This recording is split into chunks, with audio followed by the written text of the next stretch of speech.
A wave of outrage is sweeping across Europe and Canada as businesses and consumers retaliate against Donald Trump's aggressive economic policies with a full-scale boycott of American goods. From supermarket aisles in Denmark to manufacturing plants in Ontario, a defiant movement is emerging, one that could reshape global trade dynamics in ways never seen before. But how did we get here? And what does this defiant pushback mean for the future? The tensions trace back to Trump's return to power, reigniting his signature America First stance with a vengeance. Tariffs on Canadian exports, threats against Greenland, and a deepening association with far-right figures have all fueled resentment. In response, European and Canadian businesses are making it clear they will not stand idly by as their economies are disrupted. Instead, they are striking back where it hurts by refusing to purchase, stock, or promote American products. In Canada, the phrase "Made in Canada" has become a rallying cry. Businesses like African Union Lit Fine Linens in Toronto are openly questioning whether they should continue stocking American brands. Owner Joanna Goodman, once a firm believer in cross-border trade, now finds herself hesitating before reordering American goods. She admitted that at that moment, she was a little angry and did not want to invest in American companies. Her company has gone so far as to create a Shop All Made in Canada section, visibly prioritizing homegrown products over their American counterparts. This shift is not just symbolic. It is part of a broader economic movement known as reshoring. Canada is witnessing a concerted effort to bring production back within its borders, minimizing reliance on the United States.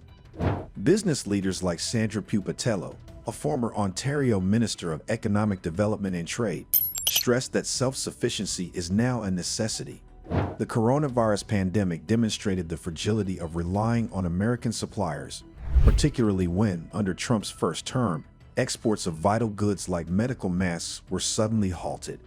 Now, Canada is building its own supply chains, ensuring that industries critical to its economy remain insulated from America's unpredictable policies.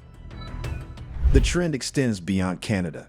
Across the Atlantic, European anger against Trump's policies has reached a boiling point. Nowhere is this more evident than in Denmark, where Trump's audacious claim that he could purchase Greenland sparked national outrage.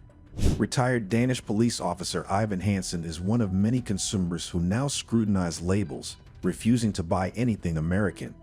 His shopping cart, once filled with American staples like Coca-Cola and California wine, is now stocked with Iranian dates, a deliberate rejection of U.S. dominance.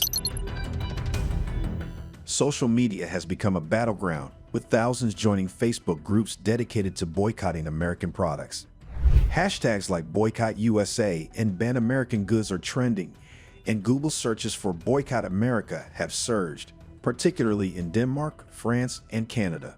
The movement is no longer limited to individuals. Major European corporations are now reconsidering long-standing partnerships with American companies. And in Germany, Tesla sales have plummeted as Elon Musk's close ties with Trump tarnish the brand's reputation. But what does this escalating boycott mean for the future? For one, it signals a major realignment of global trade.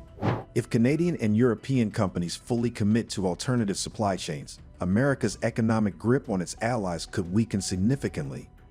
The North American auto industry, historically reliant on an intricate network spanning Canada, Mexico, and the U.S., is already feeling the strain.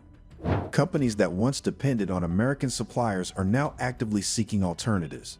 Ray Brown, who owns a Canadian manufacturing company, has reported an unprecedented surge in interest from domestic partners. He revealed that all of a sudden, they were interested in working closer with other Canadian companies. Yet, despite the growing resistance, American officials remain defiant. Trump's administration views the boycott as an empty threat, confident that the global market will eventually adjust to new tariffs and policies. Some U.S. economists argue that this backlash is exaggerated and that Canada and Europe will ultimately have no choice but to continue their reliance on American goods. Randall Bartlett, a senior economist at Quebec-based Desjardins, said that there was a lot more smoke than fire, suggesting that while the rhetoric of reshoring is strong, the logistical and financial barriers remain significant. However, such dismissive attitudes risk underestimating the depth of resentment brewing across the Atlantic and beyond. This is not just about tariffs. It is about sovereignty, dignity, and an outright rejection of Trump's brand of economic warfare. The growing sentiment in Canada and Europe is clear. They will no longer be bullied into submission. Whether this movement remains a symbolic act of defiance or evolves into a full-scale economic realignment remains to be seen. But one thing is certain, Trump's aggressive policies have sparked a backlash that could redefine America's relationship with its closest allies for years to come.